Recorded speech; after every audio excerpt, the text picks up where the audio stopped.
Belarusian President Alexander Lukashenko lashed out at Ukraine once again, warning of dire consequences if Kyiv were to use a dirty bomb against Russia.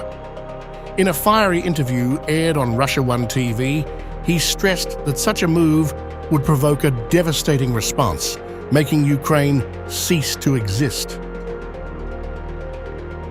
Lukashenko, a key ally of Russian President Vladimir Putin, questioned the courage it would take to press the button, emphasizing that even a strike on Moscow would not bring Russia to its knees.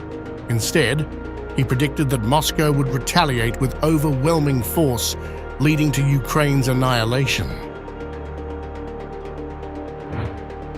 In order to press the red button, you need to have a certain amount of courage. Secondly, you need to think about what will happen next. So you pressed it, now what? Will Russia collapse because you dropped a dirty bomb, even on Moscow? No, Russia will not perish, but it will strike so hard that Ukraine will disappear. Despite the harsh rhetoric, Lukashenko expressed doubt that Ukraine is developing nuclear weapons, arguing that Europe would not allow President Zelensky to pursue such a path. His remarks came amid broader comments about the West's role in the conflict, accusing Western powers of pushing Zelensky towards negotiations with Russia, while simultaneously denying any future assistance in rebuilding Ukraine. The West will not restore Ukraine after the war, Lukashenko declared, adding that Ukraine's wealth is already being eyed for division.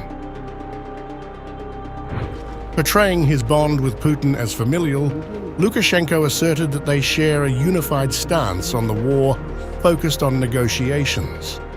However, he lamented Zelensky's refusal to engage diplomatically, calling him stubborn. He also took aim at US politics, disparaging the candidates in the American presidential elections as idiots, contrasting their political climate with that of Belarus and Russia. Lukashenko downplayed reports of North Korean involvement in the conflict, dismissing rumors of Pyongyang sending troops to Russia as rubbish. He maintained that Putin would never rely on foreign armies in the war, warning that introducing any foreign troops, even Belarusian, would be seen as a dangerous escalation, potentially triggering NATO's direct involvement.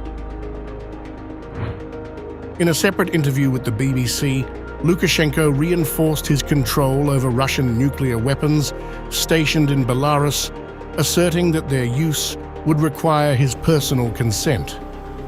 Putin will never use the weapons stationed in Belarus without the Belarusian president's consent, he said, signaling readiness to deploy them only in the event of a foreign invasion on Belarusian soil. The interview also touched on Lukashenko's political future. In power since 1994, he hinted at running for another term in January's presidential elections if urged by his supporters. He dismissed concerns over his controversial 2020 re-election, which sparked widespread protests that were crushed by his security forces with Putin's backing. As the war drags on, Lukashenko's remarks signal a deepening entrenchment of Belarus in Moscow's orbit while maintaining a firm grip on his country's sovereignty, particularly regarding nuclear weapons.